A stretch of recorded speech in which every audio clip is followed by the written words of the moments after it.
I've done this a couple of times with classrooms full of students, usually when I'm lecturing about career development. Say, okay, how much time do you waste? So then I get the class to vote. How many of you waste 10 hours a day? It's like 10% of the kids will put up their hands. And it's interesting because I don't define what constitutes waste.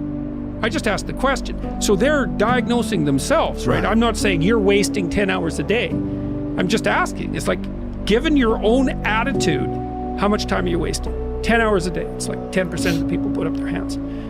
Well, when you get to like 6 hours a day, 80% of the people put up their hands. So then we do the arithmetic. It's like, because I like doing arithmetic with people. People hate arithmetic, but I like doing it. It's like, okay, 6 hours a day. It's 42 hours a week. So let's call that a work week, 40 hours a week. So that's a work week. Let's say, what's your time worth? You're a university student.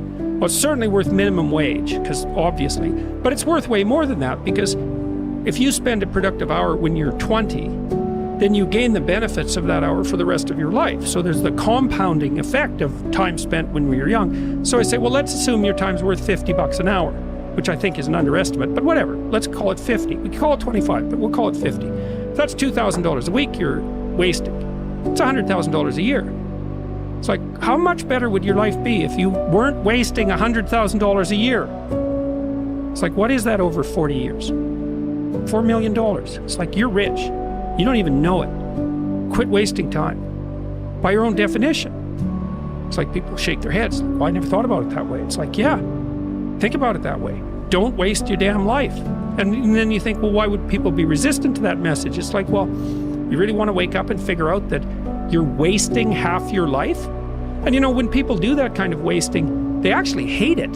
You know, and I've had lots of people come to my clinical practice who were chronic procrastinators. You know, and so they're watching YouTube videos, say, but not ones that are good for them, although sometimes they will do that, but just browsing in that kind of mindless way that you do when you're not paying attention and you're trying to kill time.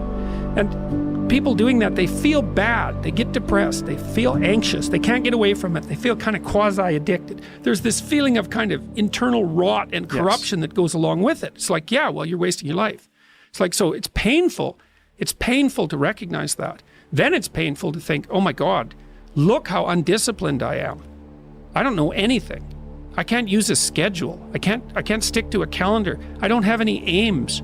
I don't know anything about the world, right? And maybe there's a part of me that's bitter because I haven't got everything already. And I'd just like to say, to hell with it. That's the recognition of the Jungian shadow. It's like, that's what makes you vicious and untrustworthy. All of that. No one wants to look at that.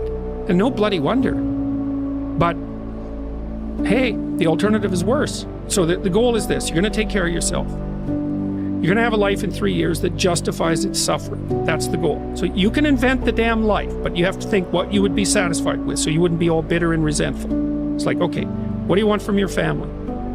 What do you want from your friends? How are you going to educate yourself? What do you want for your career? How are you going to use your time outside of work? How are you going to handle drugs and alcohol and other temptations like that? How are you going to keep yourself mentally and physically healthy? And these are open questions, like you get to answer them. The idea is you can have whatever you want, but you have to figure out what it is. It has to be realistic, and you have to figure out what it is. It's okay, so now develop a vision. What's your life going to be like in 3 to 5 years?